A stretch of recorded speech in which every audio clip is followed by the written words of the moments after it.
Nous, informaticiens, au niveau technique, on peut dire on sait faire. Hein, il suffit qu'il y ait de la demande et qu'on décide de faire cet environnement, mais ce n'est pas des résultats pour dans 10 ans, en gros on sait faire. Quoi, voilà.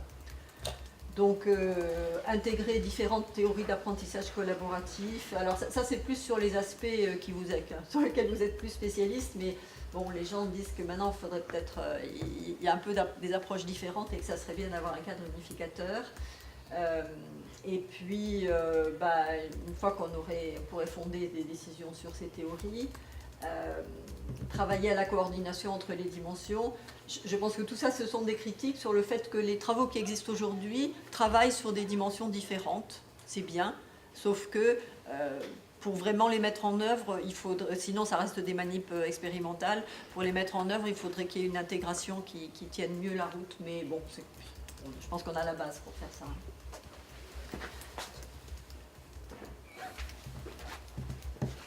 Et alors le dernier, ça doit être celui-là. Alors le dernier, il y a eu un gros numéro de Artificial Intelligence and Education auquel j'ai travaillé et c'était intéressant.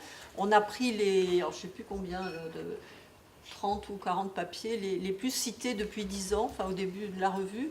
Comme les auteurs, à quelques exceptions près, étaient encore en vie, en activité, on leur a demandé de faire un update de leur papier. Par rapport à ce que vous aviez dit, par rapport à la suite de vos recherches, etc. Donc ça a été super intéressant. Puis après, à quelques-uns, on leur a demandé de faire un peu de futurologie. Et donc là, on est dans ce cadre-là. Et les gens s'interrogent là plus au niveau enseignement supérieur et formation permanente, mais en formation des maîtres, on est complètement là-dedans. Et ils disent que ce qui les intéresse maintenant, c'est par exemple de regarder les groupes et les forums des MOOC et de voir à partir de là comment est-ce qu'on peut aider à la collaboration ou à l'apprentissage. Et je crois que là, on est complètement dans ce que vous disiez sur les forums des enseignants qui participent au dispositif EER.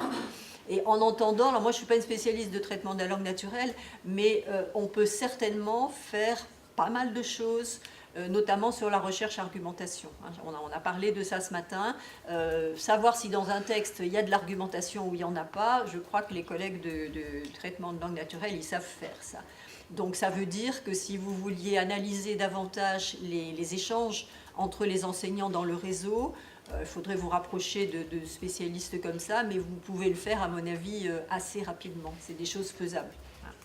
Alors après, d'un point de vue concret, ça peut faire l'objet d'un mémoire de maîtrise. Enfin, on sait comment, de master, ou comment on peut travailler comment on peut greffer ce genre de travail une fois récupéré les forums que vous avez déjà, mettre un étudiant peut-être de master dessus, puis voir ce que ça donne, ce que vous pouvez en tirer. Donc ça, c'est peut-être des choses que vous pouvez peut-être greffer sur les dispositifs que vous avez déjà. Alors je crois que c'est tout ce que je voulais vous dire. Ça c'est une autre référence. Alors après, c'est ma question, c'est bon, on peut vous offrir ces choses-là, mais posez-vous les bonnes questions. C'est quoi vos objectifs? Vous auriez envie d'avoir plus de technologie pour quoi faire? Qu'est-ce qui vous manque? Qu'est-ce que vous ne savez pas analyser aujourd'hui que vous voudriez mieux analyser? Est-ce que vous êtes satisfait de ce que vous avez? Est-ce que vous voyez une piste d'amélioration?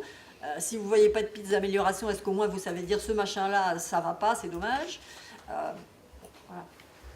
Alors après, on peut faire des choses plus sophistiquées. Aujourd'hui, il y a des gens qui essayent de proposer des agents artificiels. Moi, je ne suis pas sûre qu'au niveau de l'école primaire, ce soit complètement idéal. Mais après tout, on a parlé quand un gamin est isolé, peut-être qu'on peut lui créer un groupe. J'ai aucune idée de ce que ça peut donner, ne serait-ce qu'au niveau psychologique.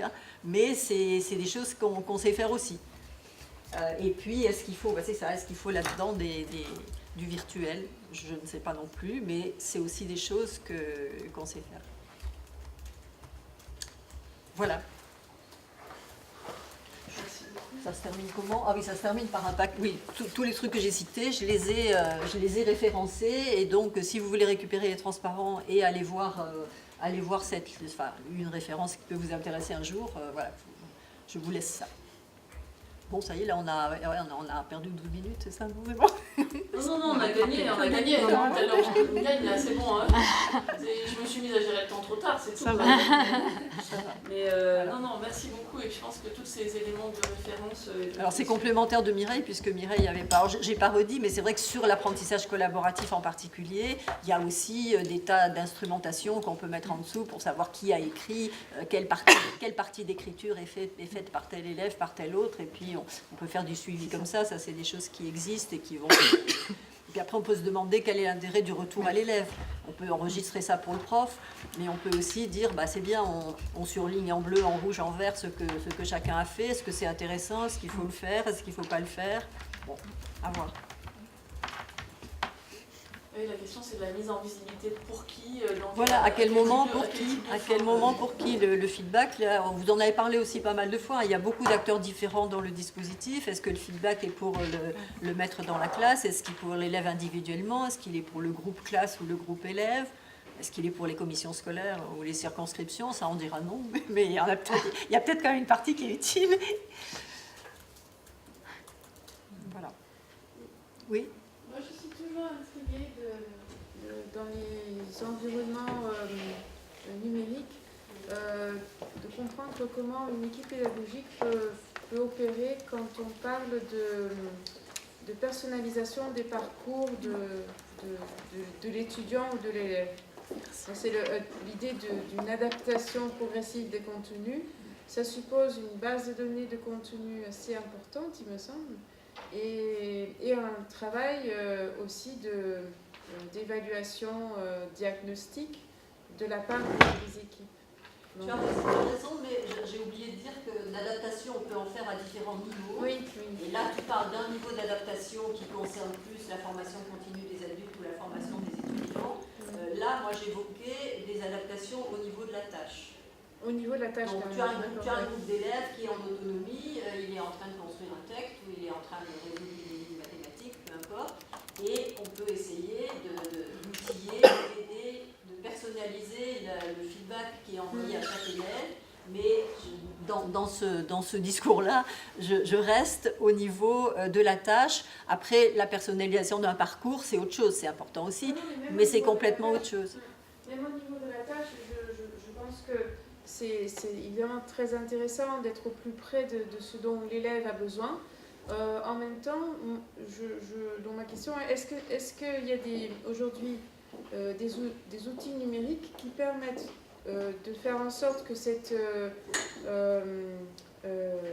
accompagnement au plus près de la tâche pour tel élève puisse en même temps bénéficier à l'ensemble des élèves? Ou est-ce que ça reste individuel? Parce que je pense que ce qui est dommage et ce qui serait important à penser en termes d'outils qui n'existent peut-être pas encore, c'est que cette personnalisation ne soit pas une perte pour le groupe dans sa globalité. Alors, je pense que ça n'existe pas encore bien, mais je pense que c'est dans les perspectives qui sont montrées, c'est-à-dire au niveau de la collaboration. Il faut qu'on ait les traces de chacun. Il faut que ce soit des gens qui collaborent sur le même outil. Mais à ce moment-là, on peut très bien avoir, idéalement, la personnalisation pour chaque élève. Je pense à des jeux dans lesquels il faut faire des petits calculs. Et puis chaque élève fait quelques calculs. Et après, si tout le monde a bien progressé, on peut progresser dans le jeu. Bon, ben, l'élève qui fait, disons, toujours les mêmes fautes au niveau du calcul, là, lui, pendant qu'il est en train de faire son petit calcul, il peut avoir une personnalisation qui serait du genre rappelle-toi le calcul que tu viens de faire avant, réfléchis un peu à ce que tu avais fait, c'est un peu pareil, voilà. Et puis après, on pourrait aussi avoir un feedback qui soit le même ou une synthèse pour l'ensemble du petit groupe. C'est assez faisable. Mais après, personnalisation, c'est pareil, c'est un mot, ça ne marche pas pour tout. On ne va pas personnaliser pour tous les apprentissages. Il faut détecter à quel moment c'est vraiment intéressant. Alors, il y avait une question? Non, Non, ce n'était pas une question, c'était une remarque.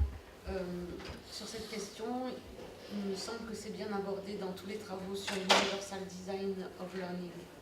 La question que vous posiez, c'est-à-dire, peut-on personnaliser, différencier dans une classe de 25 ?